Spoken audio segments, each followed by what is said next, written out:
All aboard! Welcome to the Storytime Train. Please subscribe to enjoy more videos. Caps for Sale. A Tale of a Peddler, Some Monkeys, and Their Monkey Business by Ezfir Slobodkina.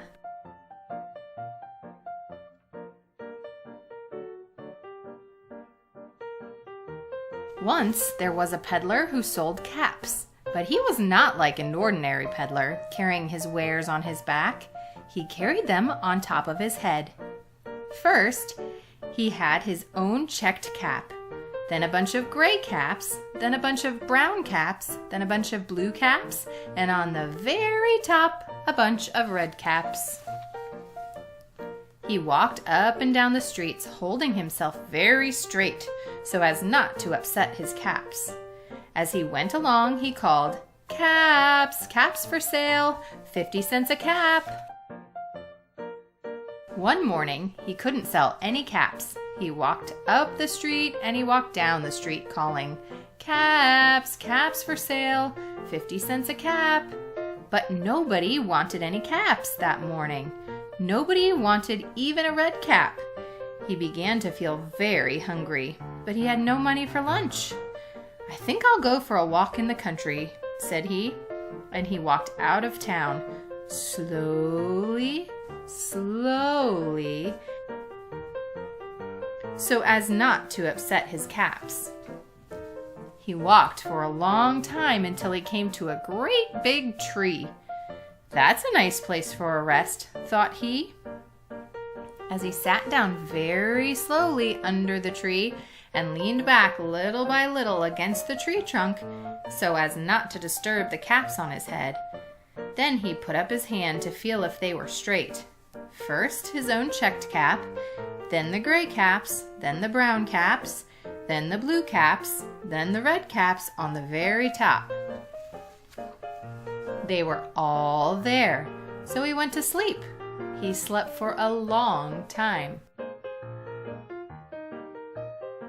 When he woke up, he was refreshed and rested. But before standing up, he felt with his hand to make sure his caps were in the right place. All he felt was his own checked cap. He looked to the right of him, no caps. He looked to the left of him, no caps. He looked in back of him, no caps. He looked behind the tree, no caps.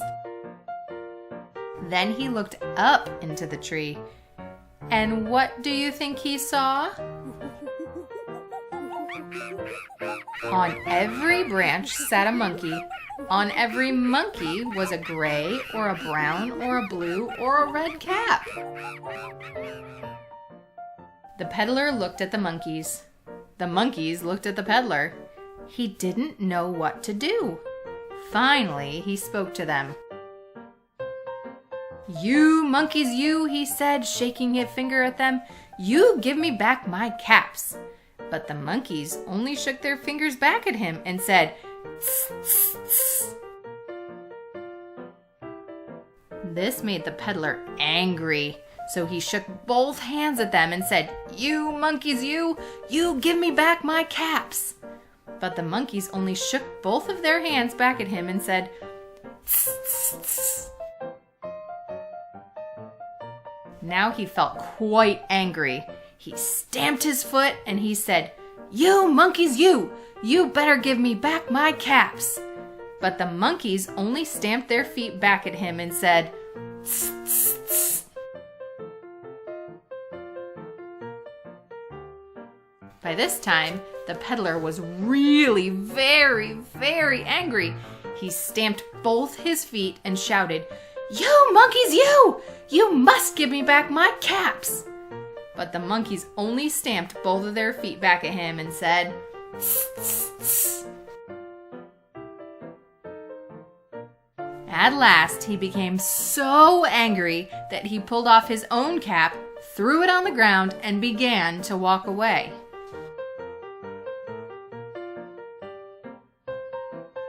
But then, each monkey pulled off his cap. and all the gray caps, and all the brown caps, and all the blue caps, and all the red caps came flying down out of the tree. So the peddler picked up his caps and put them back on his head. First his own checked cap, then the gray caps, then the brown caps, then the blue caps, then the red caps on the very top. And slowly, slowly, he walked back to town calling, "Caps, caps for sale, 50 cents a cap." The end. Thanks for riding the Storytime Train. Please subscribe to enjoy more adventures.